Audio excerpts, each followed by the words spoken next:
Sziasztok, én Zsolt vagyok, és ebben a videóban ez a csodálatos Opel Insignia lesz a videónk témája. Ennek az autónak fék problémája van, több mint valószínű.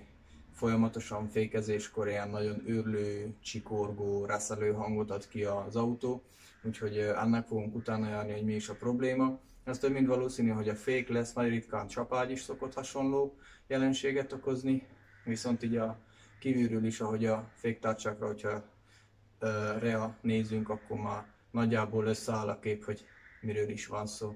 Úgyhogy ha kíváncsiak vagytok rá, akkor tartsatok velem és nézzük meg együtt, hogy mi a baj az Insignián.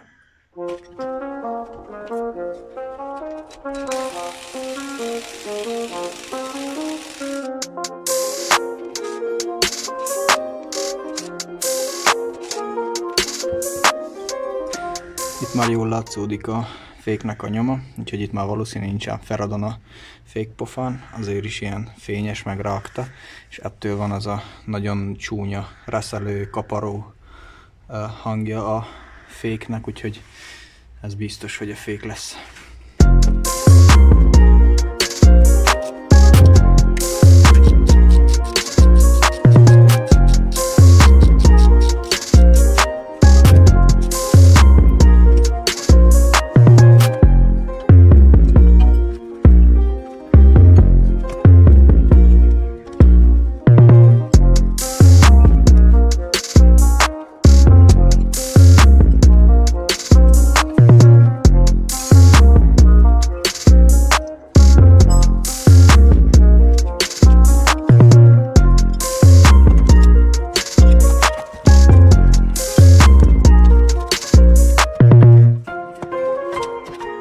Miután kiszedtük a féknyerget, én mindig leszoktam venni ezt a porvédőgumit, vagy legalábbis benézek alá, megnézni, hogy milyen állapotban van a dugattyú.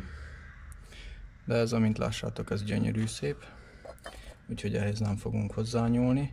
Ezt azért nézem meg mindig, mert van, hogy kiszakad, vagy ellágyul a gumi, vagy megkeményedik, ez még egészen jó állapotú. És olyankor ez a csúszó felülete is a dugattyúnak ilyen lesz, mint belül. Megrosdázik. Ezt hogyha visszanyomjátok, akkor lehet egy olyan is, hogy szorulni fog utána a fék. Úgyhogy ezt mindenképpen javaslom, hogy ezt mindig nézzétek le, ellenőrizzétek le, és hogyha szükséges, akkor lehet cserélni. Nem kerül sok pénzbe, úgyhogy mindenképpen ellenőrizzétek le.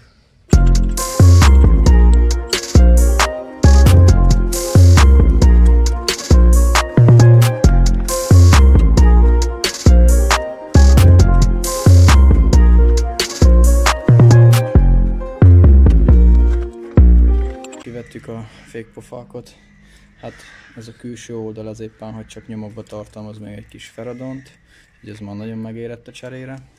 Ez a belső oldal, ez úgy szintén, tehát itt már le is van teredezve a széle, berepedezve, úgyhogy ezzel már életveszélyes a közlekedés, úgyhogy ennyire ne hanyagoljátok el az autótokat.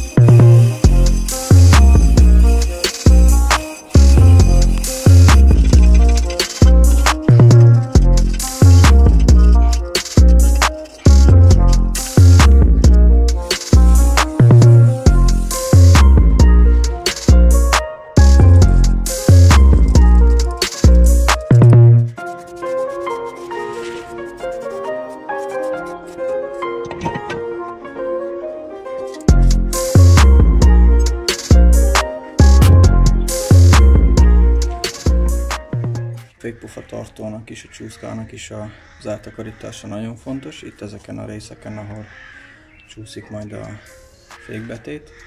Úgyhogy erre is nagyon figyeljetek oda, és takarítsatok el minden szennyeződést.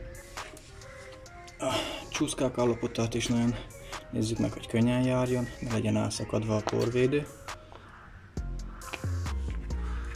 Mind a kettő jó, teszünk bele egy kis friss zsírt, és mehet is vissza.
ennyi lett volna a videó már, remélem, hogy tudtam nektek segíteni. Mint láthattátok, ez a fék okozta ezt a problémát az autónak, ezt a reszelő hangot, ami nem is csoda, hiszen ezeket a fék tárcsákat sikerült leszedni róla. Nagyon katasztrofálisan rosszul nézett ki. Közelebb viszem egy picit, nézzétek meg jobban. Ez nagyon gatya. Úgyhogy ez már megérett a cserére. Kicsit figyeltek oda jobban az autótok állapotára ilyen fékrendszerrel. Én nem ajánlom, hogy közúti forgalomban kocsikázzatok, mivel hogy egy vészhelyzet esetén, egy hirtelen megállásnál itt szinte 50%-kal kevesebb a fékhatás, mint amúgy általában lenne, úgyhogy nagyon fontos a fékek állapota az autónak, úgyhogy ezt itt mindenképpen folyamatosan ellenőrizzétek, és hogyha probléma van, akkor rögtön cseréltessétek ki, vagy javítassátok meg. Ezzel nem csak a saját életeteket menthetitek meg, hanem másokét is. Köszönöm, hogyha megnéztétek a videót, találkozunk a következő videóban. Sziasztok!